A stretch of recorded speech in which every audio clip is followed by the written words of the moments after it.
I think it's important to get Ryan out there. I don't know what kind of length he'll have on the appearance. Maybe 3 innings. It may be 5. Hello, everyone. Welcome into TexAgs Rewind, presented by Specs here in the Rollo Insurance Studio. David Nuno here, and I got some friends with me. Riley, I can't say your. Is it Tunnicliffe? Tunnicliffe. Yes, I got it close. You got it. Yes, sir. Yeah. All right. There it is. What hat is that? It's a waggle golf hat.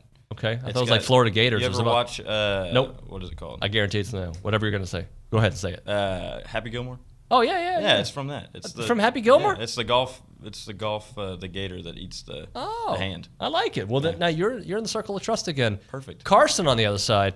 I don't know, buddy. How are you? I guess I'm all right if I'm not in the circle of trust anymore. I don't know what that all is about. This dude right here, Nick, listen to this. During the break, I said, how did it come up? Like, you guys should race, you versus Nick. I was like, what about an MMA fight? He's like, more people would watch that. Would more people watch Nick versus I in a MMA fight or Nick versus I? Am I saying that right? Me versus Nick in a drive. I feel like it depends on if they like Nick or you more. They like Nick more. That's probably the MMA fight all day. Yeah, he'd die. All right, on the show today, it wouldn't be fair, by the way. It's 2 different weight classes. Stephen McGee, our QB1 on the program. He was great. What was your favorite part of the show? I like the softball segment. Yeah? Yeah. Who was on? See? Yeah. See? I get you on the show. Amanda Scarborough was on. Scarborough. An Aggie legend. What was your favorite part, Carson?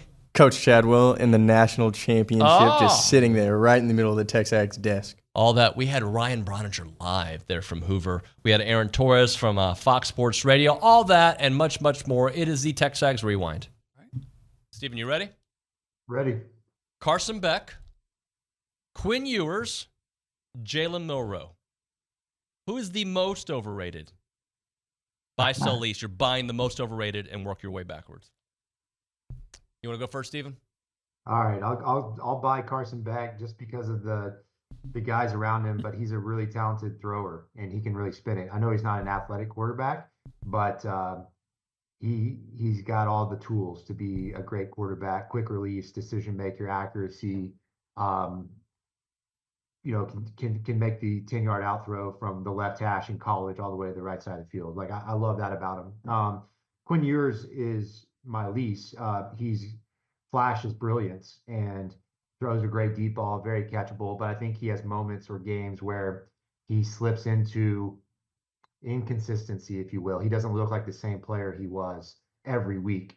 And then I'll sell Jalen Milroe. I like Milroe. I think he got a lot better. The first 4 games of last year, in my opinion, were he was a completely different quarterback the last 8 games of the year. If Ryan Prager does not start today, if he doesn't pitch, and I don't know, have y'all gotten the game notes yet? No, I haven't seen him. Okay, so if he's not going to pitch, I think he is, but if he's not, then you're going to go something like 15 days without him pitching in a real game. Some people may think that's good because of the rest, but other people are going to go, man, you really want him in rhythm. He's going to get, if he starts today, it's Thursday. If he doesn't start until game 2 of a regional, that's Saturday. So he's going to get 8 days rest between now and then.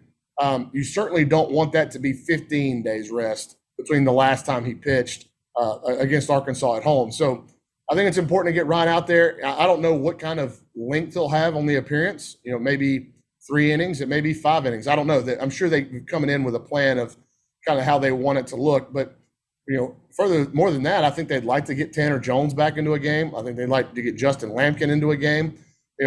For the most part, last night, I think Jim Schlossnagle got exactly what he wanted on the pitching side. You got Brad Rudis as an opener again, and I thought he was good again in that opener role. And then you went to Caden Wilson, who they had to see. They know how talented the kid is. They wanted to give him a clean inning to start.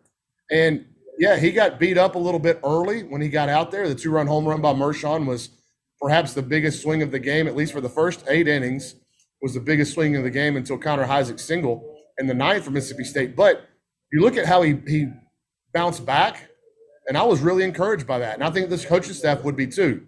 But I am so fascinated with not just, what you said, but even what's considered a successful season and a failure. I mean, there's going to be teams in the SEC that are used to being 11-1, 12-0. By the way, maybe some of them coming from the Big 12.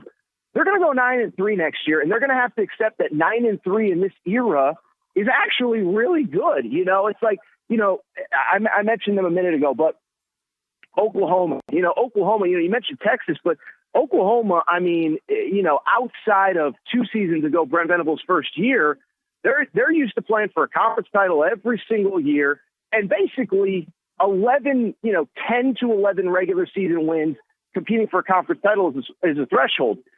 Is 9-3 a failure at Oklahoma in the SEC? Not with that schedule. I think it'd actually be a heck of a year.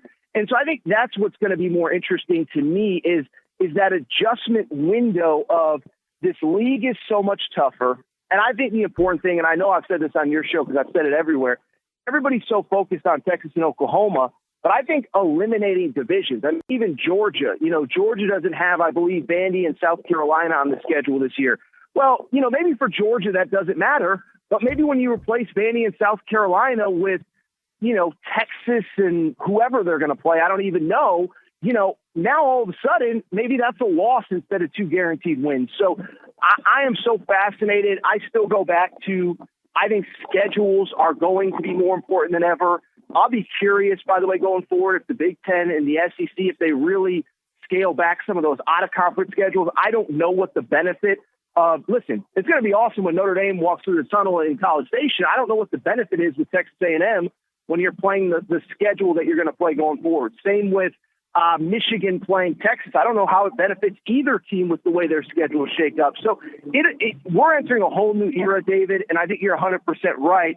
Is this going to take a few years to kind of figure out what's a success, what's a failure? Is 9-3 actually better than it used to be? Like, there's just so many questions.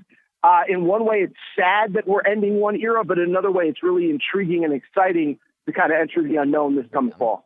Amanda, it feels though like regardless of what happens this weekend, and we hope they have a deep run and go to the College World Series, but it feels like this is going to be regular for A&M to be in Super Regionals and be competing for College World Series. Yeah, it's definitely the standard with Coach Ford. It's what she wants. It's why she was brought in. It's what she expects. So I totally agree with you. I think to get a national seed in her second year is huge. To be in Super Regionals and her second year is massive. I mean, you're the final 16 teams. Like, this is a Sweet 16 of softball. And so for her to do what she's done and put A&M really for the past 2 years on the national scene, like hopping in the top 25 rankings, even at the end of last season, and then even building on what they did last season to make it to supers. I mean, it's just huge. It's such great attention for the program to be on these ESPN2 windows this weekend, and to get a lot of attention and talk about how much this program has grown with her as the head coach, and just been making a lot of noise, really. Let me ask. All right, we're going to close that out. Riley, tell the people what to do. This is great. I love when this happens. Tell the people what to do. Signing off for now. We'll see y'all tomorrow. Yeah, what else should they do? Y'all should like and subscribe. Anything else? Comment.